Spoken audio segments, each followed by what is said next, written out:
Pregnancy is supposed to be a time of joy, a time when you feel surrounded by love and support as you prepare to bring a new life into the world. But for me, it became a time of isolation, heartbreak, and betrayal. When I found out I was pregnant, I was nervous but excited. I knew it wouldn't be easy, but I believed that with my parents by my side, I could handle anything. After all, they had always told me that family was everything. I thought they would be there for me, no matter what. But I was wrong. Please subscribe to our channel and help us to reach 1,000 subscribers. Please just subscribe to our channel. When I told them the news, I expected mixed reactions. Maybe they'd be shocked or worried at first, but I thought they'd come around. Instead, their response was cold and dismissive. My father barely looked up from his newspaper, muttering something about choices having consequences. My mother sighed heavily, as if I had just told her I'd lost my keys instead of announcing the arrival of their first grandchild. "This is your responsibility," my father said flatly. "You made the decision, so you deal with it." My mother nodded in agreement. "We've done our part raising you. It's time for you to stand on your own 2 feet." I was stunned. I had always believed that no matter what, my parents would have my back. But in that moment, it became painfully clear that I was on my own. They weren't just refusing to help, they were actively distancing themselves, as if my pregnancy was an inconvenience they wanted no part of. At first, I tried to reason with them. I explained how scared I was, how much I needed their guidance and support.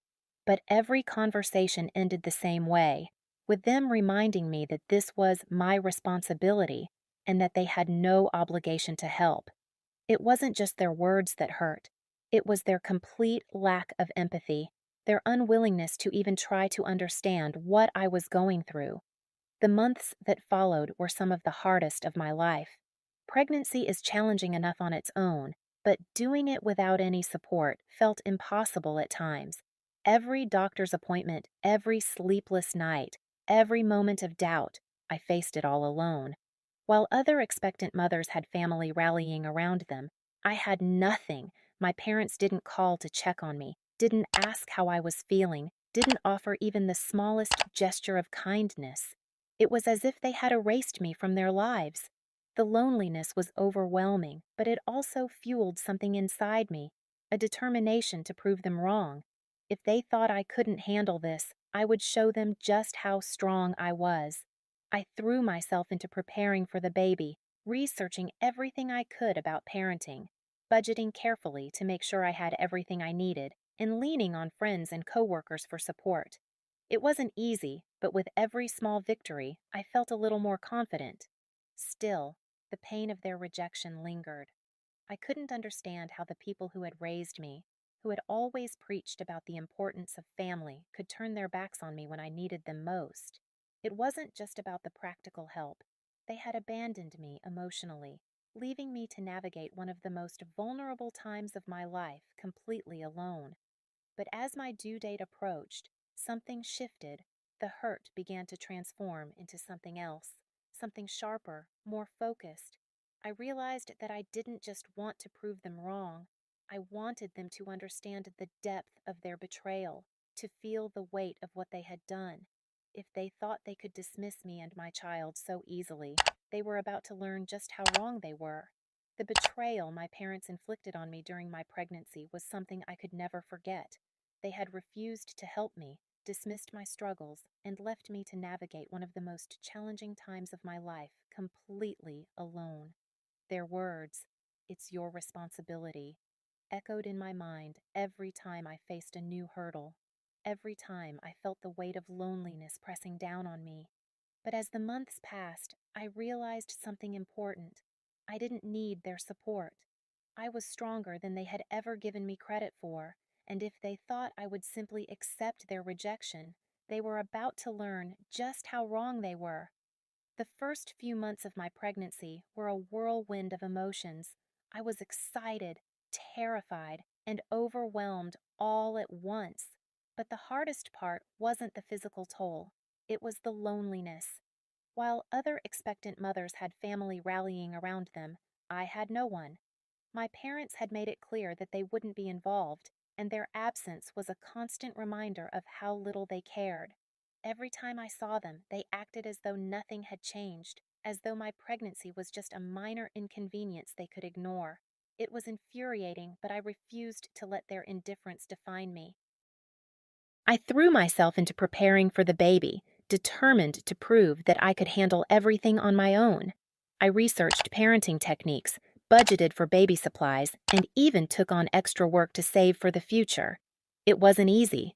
There were days when I felt like I was drowning, like the weight of it all was too much to bear. But every time I thought about giving up, I reminded myself of one thing. I was doing this for my child. My parents might have abandoned me, but I would never abandon my baby. As my due date approached, I started to think about what would happen after the baby was born. Would my parents suddenly change their minds and try to insert themselves into our lives? Would they pretend that their rejection had never happened? The thought made me angry, but it also gave me an idea, a way to take control of the situation and ensure that they understood the consequences of their actions. I decided to plan my revenge carefully, making sure that every detail was perfect. It wasn't about being petty or vindictive, it was about sending a message. My parents had dismissed me, abandoned me, and left me to fend for myself. Now, I was going to show them exactly what that felt like. The first step was simple: distance. I stopped reaching out to them, stopped updating them on my pregnancy, stopped inviting them to be part of the process. If they wanted to act like my pregnancy wasn't their problem, I would make sure they felt the full weight of that decision. At first, they didn't seem to notice. They continued with their lives as though nothing had changed, oblivious to the fact that they were being shut out. But as the weeks went by, their indifference began to crack. My mother called one evening, her voice hesitant. "We haven't heard from you in a while," she said. "Is everything okay?"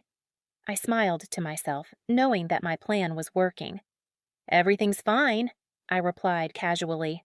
"I've just been busy." She tried to press for more information, but I kept my answers short and vague. I wasn't going to give her the satisfaction of knowing what was happening. If she wanted to be involved, she would have to earn it. The second step was more dramatic.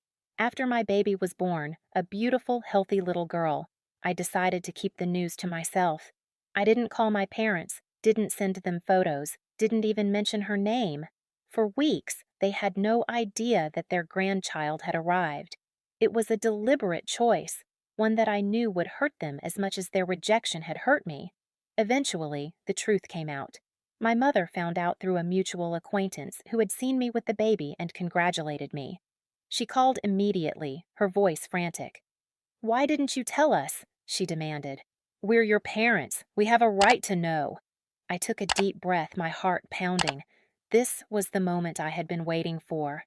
"You made it clear that my pregnancy was my responsibility," I said calmly. "So I handled it on my own. You didn't want to be involved, and I respected that." The silence on the other end of the line was deafening. My mother tried to argue, tried to justify their actions, but I didn't let her. "You don't get to pick and choose when you care," I continued. "You turned your backs on me when I needed you most. Now, you have to live with the consequences." My father called later, his tone more subdued. "We made a mistake," he admitted. "We should have been there for you. Can we make it right?" I considered his words carefully. Part of me wanted to forgive them, to let them back into my life and give them a chance to be the grandparents my daughter deserved. But another part of me knew that their actions had left scars that couldn't be erased. "You can try," I said finally, "but it's going to take time." In the months that followed, my parents made an effort to rebuild our relationship. They visited often, showering my daughter with love and attention, trying to prove that they had changed. I appreciated their efforts, but I never forgot what they had done. Their rejection had taught me an important lesson. Family isn't just about blood, it's about support, love, and loyalty.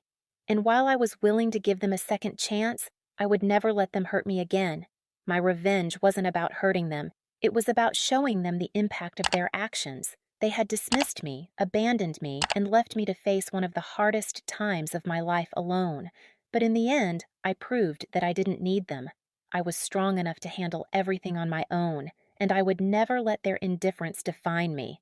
They refused to help me during my pregnancy, saying it was my responsibility. But I showed them exactly what responsibility looks like. And my revenge?